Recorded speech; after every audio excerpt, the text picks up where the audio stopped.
Okay, let subjects interact. So, taking a photo that includes more than one person can feel like an entirely different ballgame. I find that with most band shoots, it's best to forget about stage poses and instead to focus on the interaction between your subjects. Let them talk amongst themselves, anything that means they're not self conscious about how they look. And I think that could also go with like portraits of families and things like that, because people tend to get bug-eyed being in front of a camera because they get nervous, or I don't know what to do with my hands. I know I'm bad about that. Like, I don't know what to do with my hands. So maybe having it a little more casual, low key, and let him kind of be comfortable and interact is a good, at least, place to start.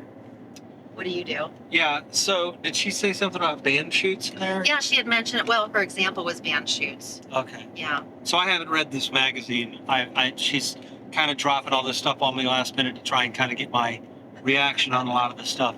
So one of the best places to do a family portrait session is at some type of a park that has a playground where the kids can kind of run around and play a little bit and things like that.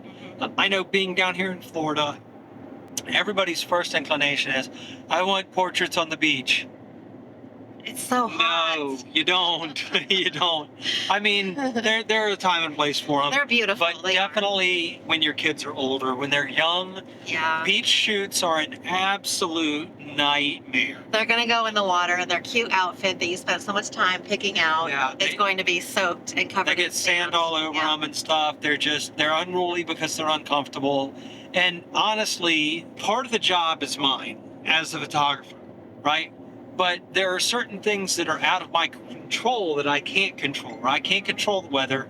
I can't control my subjects and how they emote and how they interact. Right. And so you want your subjects to be as comfortable and as relaxed and as laid back as possible, because you want those genuine expressions from them, stuff like that. This is why I've always made the joke that there's no way that I would do boudoir photography, because there's no way some random stranger woman is going to be comfortable, getting all sexy in front of me. That's not the way it. No, the biggest thing is you as a photographer, if you start showing that you're uncomfortable or that you're nervous or you're checking your camera, your subjects are going to see that, all right? They're not stupid. That's actually one of them, is be confident. Yeah. Being confident. They're going to pick up on the fact that you don't know what the hell you're doing. Yeah, and it's not reassuring. That's going to show up in the photos. And honestly, the best photos that I have ever got of people were photos that the person who had their photo taken didn't even know the photo was being taken. Yeah. Because they're absolutely 100% genuine in their smile, in their environment and stuff like that. So it's great to do something like this. Get a nice long lens, 70 to 200, take them to a park, let them play, and just get pictures of them interacting. Get some posed shots, obviously, because you want those, but really just let them play, let them interact, and be the professional photographer and get great photographs of them playing and interacting with each other. Okay. Now, stepping outside of just that, though, let's go back to the band thing that they had suggested. I know you've got a lot of experience with doing band photos. If you're going to do like an album cover or anything like that, promotional, you kind of want them a little bit posed. Right. But you don't want them to look unnatural. Yeah. So what is your key takeaway for helping someone in that situation help these guys feel more natural? So I've done a lot of work with musicians. I'm a musician myself. That kind of goes back to the be confident thing. I'm very confident and comfortable around musicians. And for the most part, I've kind of stayed in my genre of rock music. So I'm able to position people and let them interact and be in their environment in a way that conveys that message that they want conveyed. Because without even knowing their music, you want to have at least an idea of what kind of music they have. Right. Just by looking at the photos. And sometimes that can be challenging because, unlike with a family, when it comes to a band, there is a certain dichotomy that goes with the band members, right? You have your vocalist, who is often referred to as the front man, right, and you want that person to feel like they are the front of that band. Really close friends of mine who have a band, the lead singer is considerably shorter than everybody else in the band.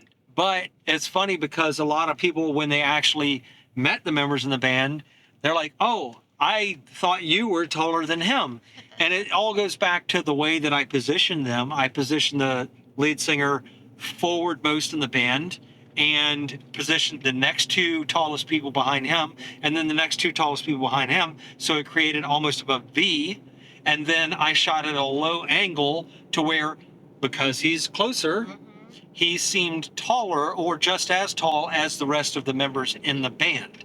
So that way, when the person sees the image online or whatnot, it doesn't give the false sense of weakness, because that's the it's a psychological thing. It's not that he's a weak person. That's why when you look at photographs of musicians on the stage and stuff like that, they look larger than life, because a lot of the times they're on a stage that's 6 or 8 feet upwards at 'em. above the people, and you as a photographer are basically down at their foot level shooting up at them.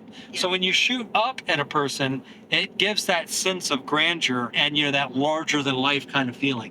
So you all those different angles you have to play to. I was going to say that kind of matches something that we had talked about in another video, where for a portrait of a person, you want to shoot down towards them to get like their eyes bigger, not other body parts, And so in this case, for like a band or music, especially something like metal or rock or something, you want them to look larger than life, and so it's a whole different angle that you're shooting from for a whole different feel. Now with the ones earlier where we were talking about shooting down, a lot of the times when you're doing headshots and portraits like that, you are shooting down, but the final image doesn't give the impression. Right, you're only down a little bit, and you're right. Yeah, so But you're playing with angles. Right. It's all a lot of it is all about playing with angles.